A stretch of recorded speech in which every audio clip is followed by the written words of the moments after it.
প্রথম আলো পত্রিকা যে আছে ওরা কিন্তু বুঝে গেছে যে বাতাস ঘুরে গেছে, পাশার দান উল্টে গেছে। সেই জন্য ওই যে আসিফ নজরুলকে ধরে নিয়ে একটা 164 ধারায় জবানবন্দি নিয়ে রাখছে। ওই যে ইন্টারভিউ নামের যে জবানবন্দি, জবানবন্দি মানে কি, এটা তো ইন্টারভিউ না, 164। ওটা দিয়ে আসিফ নজরুলের বিরুদ্ধে রাষ্ট্রদ্রোহ মামলা হবে। তো এখন রিকনসিলিয়েশন হবে, এখন অন্তর্ভুক্তিমূলক নির্বাচনের পরিবেশ হবে, এখন মধ্যবর্তী নির্বাচন হবে। তার বহু আগে শেখ হাসিনা বাংলাদেশে আসার পর এই তারেক রহমান সাহেব ধার ধাক্কা দিয়ে ইউনুসকে জেলে ঢোকাবেন, ধার ধাক্কা দিয়ে ইউনুসের সব লোককে জেলে ঢোকাবেন। আর পানি লাগলে ভারত যাইতে হবে।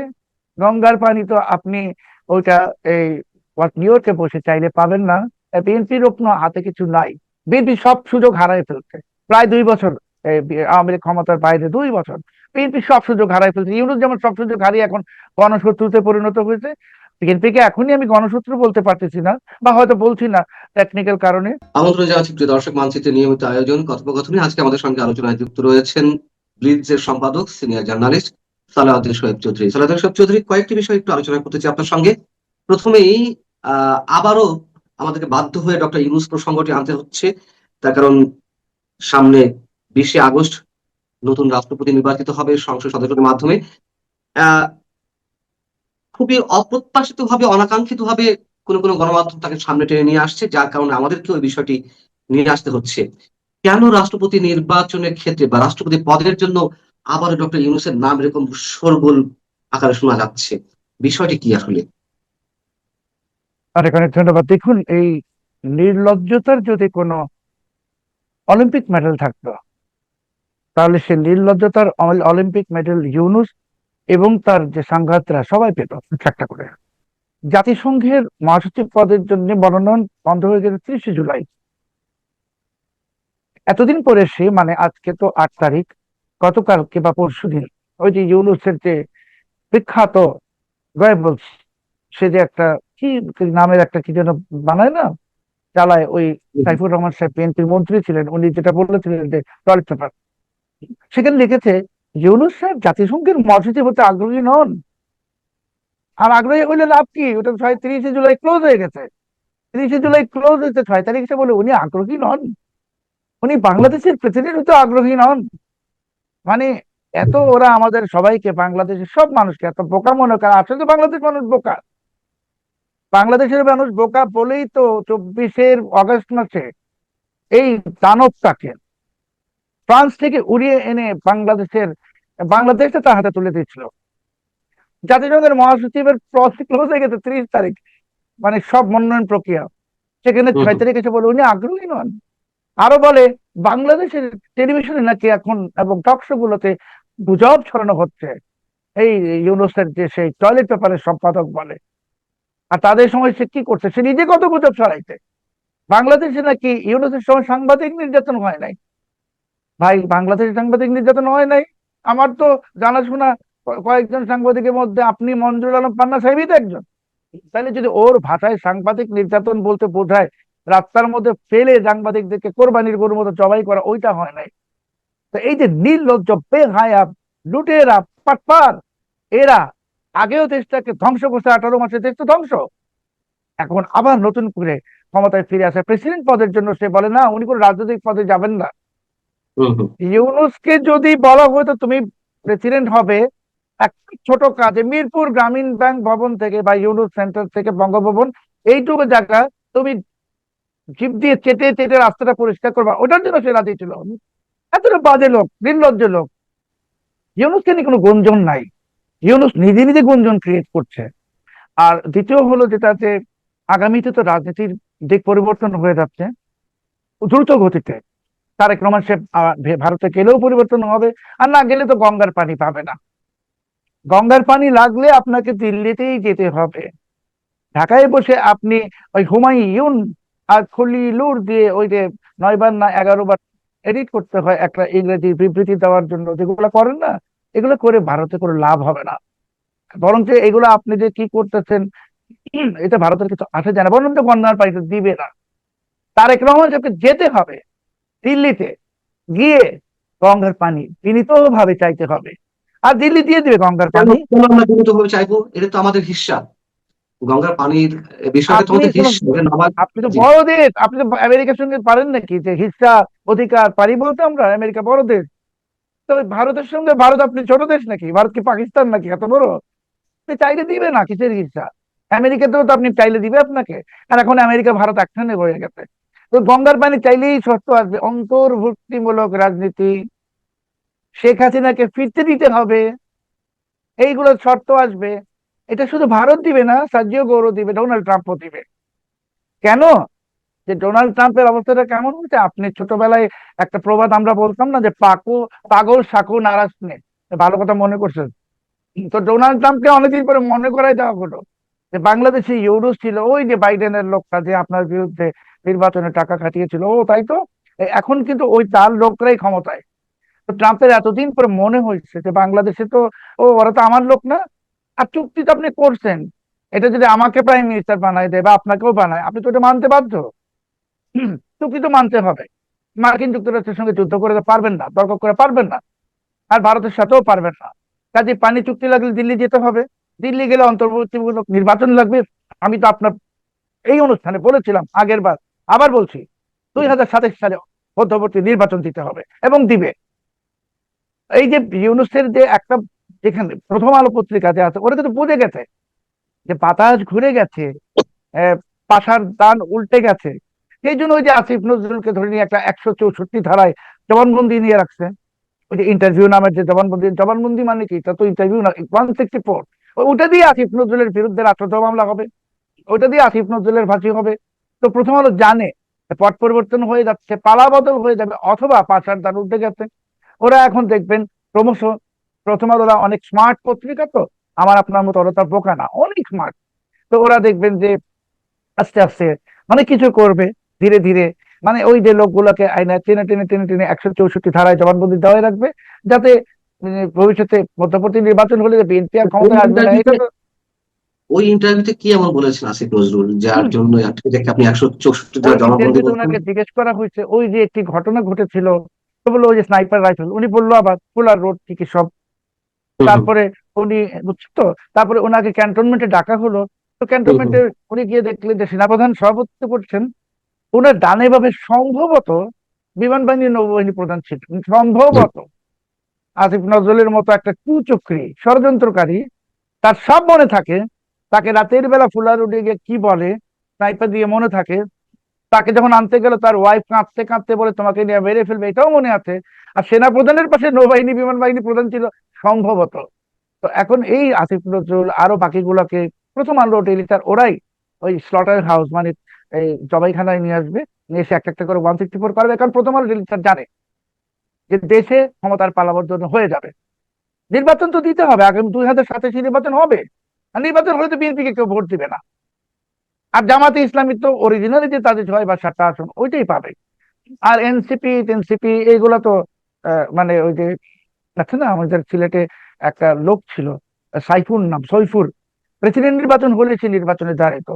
হক্কা সৈফুর নাম ছিল, বিখ্যাত লোক। মানে হুম। প্রেসিডেন্ট যদি কোটি কোটি ভোট পেতো, তো সে কয়েকশো ভোট পেতো, কিন্তু প্রেসিডেন্ট নির্বাচনে দাঁড়াতো। তো এনসিপি টেনসিপি এগুলো আগামী নির্বাচনে দাঁড়াবে। সব জামানত বাজেয়াপ্ত হবে। নির্বাচন আসছে 2027 সালে, শেখ হাসিনা বাংলাদেশ ফিরে আসবেন। অন্তর্ভুক্তিমূলক রাজনীতি দিতে হবে এবং দিবে, এই বিএনপি দিবে, আপনি নিশ্চিত থাকেন। আর পানি লাগলে ভারত যাইতে হবে। গঙ্গার পানি তো আপনি ওইটা এই নিউ ইয়র্কে বসে চাইলে পাবেন না। আপনি কিন্তু চলে গেলেন কুয়ালালামপুর, আপনি চলে গেলেন কুয়ালালামপুর, আপনি চলে গেলেন বেইজিং, তো আপনি ভারতে যাবেন না? এটা সম্ভব? যান না। না গেলে আবার কাঁচামরিচ নেন কেন, তারপর ডিজেল নেন কেন? ভারতের বিরুদ্ধে একটা বিবৃতি দিতে পররাষ্ট্র মন্ত্রণালয়, যেটা 11 বার রিপিট করতে হয়েছে। হুম, হুম। পরের দিনই পরের দিনই আবার ডিজেল চাই। আরে ভাই, লাজ শরম আছে না একটা? 5-6 দিন দেরি করে চাইতেন, লাজ শরম তো না? আপনি বলেন টাকা দিয়ে তো কিনি, আমরা তো টাকা দিয়ে কিনতে না করছে কে? আপনি টাকা দিয়ে পাকিস্তান থেকে কিনেন, টাকা দিয়ে আপনি চীন থেকে কিনেন, আপনি ইরান থেকে কিনে নিয়ে আসেন। ভারত থেকে কিনতে হবে কেন? ওটা বয়কট ইন্ডিয়া, আমিও বলতে চাইছি। এখন ওরা আগে বলছে, এখন আমি বলবো বয়কট ইন্ডিয়া, ভারত বাদ। ভারত থেকে কিচ্ছু কেনা যাবে না, কাঁচা মরিচ ডিজেল কিচ্ছু না, সব পাকিস্তান চায়না আমেরিকা থেকে আনতে হবে। আরো, তো এই সমস্ত বড় বড় কথা বলে আর এই সমস্ত বিবৃতি দিয়ে, এই যে গরু ছাগল কতগুলো রাখছে, এই হুমায়ুন তুমায়ুন লন্ডন থাকে বলেই কি ইংরেজি জানে নাকি? বাংলাদেশি রিক্সাওয়ালারা তো বাংলা বলতে পারে, তো ওর মানে কি ও সাহিত্যের ভাষা বোঝে? এই খলিল একটা কেরানি, আমি বারবার বলছি খলিল একটা কেরানি, সে কূটনীতির ভাষা বোঝে না। তো বাংলাদেশের পররাষ্ট্র নীতিটাকে লে দিয়ে গোবরে করে, কারণ খলিল তো এজেন্ডা আছে, খলিল তো ইউনূসের লোক, তারা তো বিএনপিকে সাবোটেজ করে দিয়েছো। এখন বিএনপি কে খলিল চমৎকার ভাবে স্যাবোটেজ করে দিয়েছে, যে চীনে নিয়ে গেছে, সে নিজে রাশিয়ায় গেছে, যে আমেরিকার সন্দেহের তালিকায় ঢুকিয়ে দিয়েছে। এখন বিএনপি কে সেটার খেসারত দিতে হচ্ছে, যার ফলশ্রুতিতে কার্যকর ছিল। এবং যার ফলশ্রুতিতে আপনি দেখবেন যে 10 তারিখে দিনেশ টিভি দেখা করবেন এই প্রধানমন্ত্রীর সাথে, তো উনি তো ওই প্রধানমন্ত্রী আমাদেরকে যেটুকু বলবে সেটুকু শুনবো, তা আবার সেটা তো অনেকগুলো এডিট হবে, 25 বার এডিটও হইতে পারে। তবে নিশ্চিত থাকেন যে প্রধানমন্ত্রী এখন চাইতে চান, ভারতে যেতে চান, উনি বুঝছেন যে না গিয়ে কোনো উপায় নাই। আমি তো বললাম ডিজেল নিতে হবে না, কেন, ভারত থেকে দরকার তো নাই। যদি তাই হয়, আপনি যে বেশ কনফিডেন্টলি বলছেন যে মধ্যবর্তী নির্বাচন হবে 27-এ, বা পত্রিকা, বিশেষ দুটো পত্রিকা জানে যে ক্ষমতার পালাবদল হবেই, বা আমাদের প্রধানমন্ত্রীকে ভারত যেতেই হবে, কিন্তু আমরা তো দেখলাম যে গত বুধবার শেখ হাসিনার যে সংবাদ সম্মেলন বা বিভিন্ন প্রশ্নের উত্তর সাংবাদিকদের সাথে, তারপরে পররাষ্ট্র মন্ত্রণালয় যে বিবৃতি দিয়েছে সেটা খুব অ্যাগ্রেসিভ বিবৃতি, এবং আহ, যেটুকু সম্ভাবনা ছিল ব্রিক্স সম্মেলনে যে আহ্বান জানানো হয়েছিল ভারতের পক্ষ থেকে আহ, তারেক রহমানকে, সেটিও অনিশ্চয়তার মুখে পড়তে যাচ্ছে বলে অনেকে মনে করছিলেন, বা এখনো মনে করছেন। তো সেই জায়গা থেকে আপনি এত কনফিডেন্টলি কিভাবে বলছেন যে ভারতে যেতেই হবে এবং ভারতের নানা শর্ত মানতেই হবে তারেক রহমানকে? প্রধানমন্ত্রীকে চীনে কে নিয়ে গেছে? এই ফলিলুর, এই হুমায়ুনই তো নিয়ে গেছে, তাই না? নিয়ে গেছে না? তো ওই বিবৃতিটা, ওরা বিবৃতিটা কেন প্রকাশ করছে, এইটা তো তারেক রহমান সাহেব বুঝতেছেন না। ওনাকে স্যাবোটেজ আরো ভালো করে করার জন্য, চীন তো শেষ হয়ে গেছে, আর আসবে না বাংলাদেশে। আমেরিকাকে শেষ করে দিচ্ছে, এখন আমেরিকা অন্য পথ খুঁজতেছে। এখন ভারতকে শত্রু বানায় দেওয়া, এই যে বিবৃতিটা, এটা কি কোনো ডিপ্লোম্যাটিক ভাষা? এটা তো একদল মূর্খ লোক বসে বসে ডিকশনারি খুলে যে যা ভাষা, কঠিন শব্দ এবং অসভ্য শব্দ জানে, সব দিয়ে অসভ্য শব্দকে ডিপ্লোমেসিতে চলে নাকি? আমি আপনাকে বললাম তারেক রহমান সাহেব ভারত যাবেন, নিজে যাবেন, এবং অন্তর্বর্তীমূলক নির্বাচনের পরিবেশ দিবেন, শেখ হাসিনাকে উনি নিয়ে আসবেন বাংলাদেশে, এবং নির্বাচন দিবেন আগামী বছর। কোনো পথ নাই। ওই যে একটাই সিরাজউদ্দৌলা নাটকের একটা ডায়লগ আছে না, উপায় নেই গোলাম হোসেন ওনাদের অবস্থা হচ্ছে সেটা। আমি তো বললাম যে ডিজেল ইন্ডিয়া থেকে আনতে হবে কেন, কাঁচা মরে কিচ্ছু আনার দরকার নেই। আমি বলতেছি বয়কট ইন্ডিয়া, চীন থেকে আনেন, পাকিস্তান থেকে আনেন, আনেন দেখি এখন। তো এখন সামনে তো আরো খাদ্য সংকট আসতেছে। বাংলাদেশ তো অলরেডি এখন অর্ধেক জনগোষ্ঠীর অর্ধেক দিনে অভুক্ত থাকে, অর্ধেক বেলা অভুক্ত থাকে, খেতে পায় না, খাবার নাই, লক্ষ লক্ষ লোক বেকার হয়ে গেছে। তারপরে কলকারখানা বন্ধ, একটা কলকারখানা খুলে নাই। আপনি এবার 10টা বৃহৎ শিল্প সাম্রাজ্য বা শিল্প গোষ্ঠীর বিরুদ্ধে মামলা করবেন, তো ওগুলো বন্ধ হয়ে যাবে। তারপরে আপনি কি করবেন? লক্ষ লক্ষ কোটি কোটি বেকার লোককে আপনি কি কার্ড দিবেন? কোয়াব কার্ড, মানে স্বপ্নে দেখানোর কার্ড আর কি। কোয়াব, স্বপ্নের একটা আরেকটা শব্দ হলো কোয়াব। ও জানি কোয়াব, জানি কি জানি কোনখানে একটা বিলিং টিলিং ছিল বিএনপির আগের জমানায়। যাই হোক, তো ওই কার্ড ফার্ড দিয়ে লাভ নাই। তারেক রহমান সাহেব কার্ড দিতেছেন না কি দিতেছেন, বাংলাদেশে টাকা ছাপাচ্ছেন, বিদেশি মুদ্রা তো আসতেছে না, তো তারেক রহমান সাহেব তো জানে। ওনার তো গাড়ির যে ফুয়েল কমে যাচ্ছে, মানে ইন্ডিকেটর উনি তো দেখতেছে, আমরা দেখতেছি না, আমরা তো মূর্খ মানুষ, তো দেখি না, উনি তো দেখতেছে যে কিছুক্ষণ পরে দেশ, মানে দেশ নামক গাড়িটা বন্ধ হয়ে যাবে, বিদেশি মুদ্রা নাই, কিচ্ছু নাই। তো এখন রিকনসিলিয়েশন হবে, এখন অন্তর্ভুক্তিমূলক নির্বাচনের পরিবেশ হবে, এখন মধ্যবর্তী নির্বাচন হবে, তার বহু আগে। শেখ হাসিনা বাংলাদেশে আসার পর এই তারেক রহমান সাহেব তার ধাক্কা দিয়ে ইউনূসকে জেলে ঢোকাবেন, তার ধাক্কা দিয়ে ইউনূসের সব লোককে জেলে ঢোকাবেন। কেন? কারণ ওরা তো তারেক রহমান সাহেবের জন্য থ্রেট। তারেক রহমান সাহেব জানে, উনি তো জানে ওরা তো নির্বাচন দিত না, তাকে চালাকি করে নির্বাচন দিতে হয়েছে। এবং ইউনূস যে তারেক রহমান সাহেবকে ব্ল্যাকমেইল করেছে, এই জোর জবরদস্তি করে আমেরিকার সঙ্গে একটা চুক্তি করিয়েছে, এটা তো ইউনূস ব্ল্যাকমেইল করেছে। তো তারেক রহমান সাহেব কি বুঝতেছে না? বুঝতেছে তো। কিন্তু এখন উনি ওই সময় একা ছিল, সঙ্গী নাই, একা বিএনপি, খালি আওয়ামী লীগ মাঠে নামলে আওয়ামী লীগ বিএনপি একখানে হয়ে যাবে, নিশ্চিত থাকেন। রাজনীতিতে তো বাংলাদেশে দুটোই দল, বিএনপি আর আওয়ামী লীগ, হয়ে কিন্তু একদম আবর্জনা সাফ করে দেবে। কিন্তু স্বরাষ্ট্রমন্ত্রী শুক্রবারও বলেছেন যে কিসের শেখ হাসিনা, কোথায় তার চেহারা দেখা গেছে, নানান ধরনের কনফিউশন তিনি ব্যক্ত করেছেন। আমরা অনেক কিছু আমাদের করতে পেরেছি। আমাদের আমাদের মাননীয় স্বরাষ্ট্রমন্ত্রী, উনি ওই কথাটা বলতে বলতে একটা চমৎকার একটা রহস্যের হাসিও দিতেন। তো এই যে স্বরাষ্ট্রমন্ত্রী মহোদয় সালাউদ্দিন সাহেব, মানে উনি তো 7 বছর, তাই না, ওই ভারতে ছিলেন। তো উনি কিন্তু ভারতের যথেষ্ট ভালো একজন বন্ধু। তো ওই যে আমি যেমন এখন বলছি বয়কট ইন্ডিয়া, বয়কট ইন্ডিয়া, আমার বলা আর অন্য কারো বলা কি সমান নাকি? আমি তো ভারতের শত্রু না, আমি বলছি। তো উনি ওইটা বলছেন, কিন্তু উনি তো ভারতের সবচেয়ে ভালো বন্ধু, সালাউদ্দিন আহমেদ সাহেব সবচেয়ে ভালো বন্ধু। তো উনি বললে তো ভারতও মাইন্ড করবে না। তো কিসের শেখ হাসিনা, উনি খুব ভালো করে জানে শেখ হাসিনা তো কিসের না কি। সালাউদ্দিন সাহেব অনেক জ্ঞানী লোক, সবকিছু জানেন। উনি দেখলেন একটা হাসি দিয়েছে ওই কথাটা বলার ফাঁকে, ওই হাসিটার মধ্যে সব প্রশ্নের উত্তর আছে।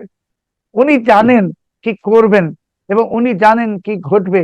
কিন্তু ঘটার আগে এই যে দানবগুলো আছে বাংলাদেশে, ইউনুস অ্যান্ড গং অ্যান্ড গ্যাং অ্যাকচুয়ালি, ওরা যেন সবকিছু পুরোপুরি টের না পায়, একটু মানে রেখে দে এই ভেড়াগুলোকে খাঁচার মধ্যেই, এক সময় ওটা খুলে দিবে। তারপরে যা হওয়ার তাই হবে। শেখ হাসিনা আসবে, মধ্যবর্তী নির্বাচন হবে, এবং জি। মধ্যবর্তী নির্বাচনে আওয়ামী লীগের বিজয় হবে। এখানে কোনো বিতর্কের কোনো কারণ নাই। আওয়ামী লীগের কারণ বিজয় মানুষ হবে, বিএনপি, ক্ষমতায় আসবে। বিএনপিকে মানুষ ভোট দিবে কেন? আপনি আমাকে বলেন, বিএনপিকে কেন ভোট দিবে? চাঁদাবাজি, দখলবাজি, আর ওই যে কি সব ভুয়া কার্ড বিতরণ, আর কি কি বিএনপির কোনো অর্জন আছে? আমার বাসায়, আপনার বাসায়, আমরা তো আওয়ামী লীগ করি না, আমরা তো 3 গুণ বিল দিতে হচ্ছে। তিনি বিএনপি করেন, তিনি জামাত করেন, ওনারও 3 গুণ বিল দিতে হচ্ছে। যিনি জাতীয় পার্টি করেন, ওনারও 3 গুণ বিল দিতে হচ্ছে। আমাদের কারো বাসা বাড়িতে তো 3টা পর্যন্ত গ্যাস থাকে না রান্না করার জন্য, তাই না? আমরা তো দুপুরের খাবার এখন রাতের বেলা খাই। তো এই অবস্থায় বিএনপিকে ভোট দিবে কেন? বিএনপি শোচনীয় পরাজয় হবে। আপনার এই অনুষ্ঠানে আমি বলেছিলাম নির্বাচনের আগে বিএনপি ব্যাপক বিপুল বিজয় হবে। এখন বলছি নেক্সট নির্বাচনে বিএনপি শোচনীয় পরাজয় হবে। শোচনীয় মানে বিরোধী দল হবে। আর জামাত তো যদি 2-3টা আসন যদি পাবে, এনসিপি অস্তিত্ব যদি- নাই, এই দিকে যাচ্ছে। এখন বিএনপির কোনো হাতে কিছু নাই। বিএনপি সব সুযোগ হারায় ফেলছে প্রায় 2 বছর। আওয়ামী লীগ ক্ষমতার বাইরে 2 বছর বিএনপি সব সুযোগ হারায় ফেলছে। ইউনূস যেমন সব সুযোগ হারিয়ে এখন গণশত্রুতে পরিণত হয়েছে, বিএনপিকে এখনই আমি গণশত্রু বলতে পারতেছি না, বা হয়তো বলছি না টেকনিক্যাল কারণে, কিন্তু বিএনপিও তাদের সব সুযোগগুলো হারিয়ে ফেলেছে। এখন তারেক রহমান সাহেবের আর নতুন করে কিছু করার নাই। ওনার মন্ত্রীরা তো প্রকাশ্যে অনেক কিছু করতেছে, তাই না? আমরা পত্রপত্রিকায় দেখি যে এটা করে সেটা করে, কি নাম দিয়ে দেয়, এটা করে, টেন্ডার করে, চুরি করে, সবই তো করতেছে। তো কাজেই বলুন আসলে কথা বলুন। বলি মানচিত্রে, অন রেকর্ড, শেখ হাসিনা ডিসেম্বরে আসছেন না। শেখ হাসিনা এই বছরের ডিসেম্বরে আসছেন না। শেখ হাসিনা ডিসেম্বরের কয়েক মাস আগেই আসছেন। আচ্ছা, তার মানে তো এটা আগস্ট, সেপ্টেম্বর, অক্টোবর রয়েছে মাঝখানে, জি, যদি কয়েক জি, মাস আগে ডিসেম্বর, আসতে পারে। ডিসেম্বর না, আচ্ছা, ডিসেম্বর না। মানে আপনি বলতে চাচ্ছেন যে খুব দ্রুতই বাংলাদেশের রাজনৈতিক হাওয়া খুব দ্রুতই ঘুরছে। বলে গেছে তো সবই আমি বলছি বাংলাদেশের রাজনৈতিক হাওয়া, আমি বলি না পাশার যান ইন্টারন্যাশনালি হুম, উল্টে গেছে, একেবারেই উঠে গেছে। এখন আমেরিকা ভারত এক অক্ষে চলে আসছে 100%। তাদের সঙ্গে রাশিয়াও আছে। তো কাজেই এখন চীনের প্রভাব ঠেকানোর জন্য ভারত এবং আমেরিকা এক পক্ষে অবস্থান নিয়ে নিয়েছে। এই পরিস্থিতিতে বাংলাদেশের রাজনীতির ভবিষ্যৎ নির্ধারিত হবে এই দুই দেশের সিদ্ধান্তে। এবং বাংলাদেশের যে একটা পরিস্থিতি, একটা জমাটকানো পরিস্থিতি, যে একটা বড় রাজনৈতিক দল 6-7 কোটি তাদের সমর্থক, তাদেরকে আপনারা বাদ দিয়ে রাখছেন, এইগুলা হবে না। এইগুলো আসলে অবাস্তব চিন্তা, অবান্তর চিন্তা। এটা একটা টেম্পোরারি একটা ঘটনা ঘটেছে ইউনূসের কারণে। আমার মনে হয় বিএনপিও বুঝতে পারছে যে এটা বিএনপির জন্যই আখেরে আত্মঘাতীমূলক। কারণ বিএনপি যদি আওয়ামী লীগকে রাজনীতির বাইরে রাখে, তাহলে বিএনপিকে যারা আসলে বিএনপির হন্তারক, যারা আওয়ামী লীগেরও হন্তারক, সেই জামাত এবং উগ্রবাদী এবং স্বাধীনতা বিরোধী অপশক্তি, তারা মাথাচাড়া দিয়ে উঠলে শেষ পর্যন্ত ওই ফ্রাঙ্কেনস্টাইন আওয়ামী লীগও রাখবে না, বিএনপিও রাখবে না, বাংলাদেশটাকে ওরা দখল করবে। এই পরিস্থিতি থেকে মুক্তির একমাত্র পথ সেটা অন্তর্ভুক্তিমূলক নির্বাচন। তারেক রহমান সাহেব নিশ্চিত ভাবে জানেন, এটা উনি জানেন, এবং উনি এটা বিশ্বাস করেন এরই মধ্যে, এবং উনি এটা করবেন। এত সহজে করবেন এতদিন পর ক্ষমতা হাতে পেয়ে? মানে বাংলাদেশের রাজনীতির প্রেক্ষাপটে এটি কোন দল করতে চাইতে পারে? আপনাকে যদি আটলান্টিক সাগরে ফেলে দিয়ে দুটো অপশন দেওয়া হয়, যে হয় আপনি সাগরে সাঁতার কাটতে থাকেন, আর না হয় আপনাকে আমরা ওই জল পানি থেকে একটা দড়ি ফেলে কান দিয়ে ঝুলাই দিব, আপনি কোন অপশনটা গ্রহণ করবেন? তারেক রহমান সাহেবের অবস্থাটাও সেম। এখন উনাকে মানে he has to choose between fry pan fire, আর কোনো অপশন নাই।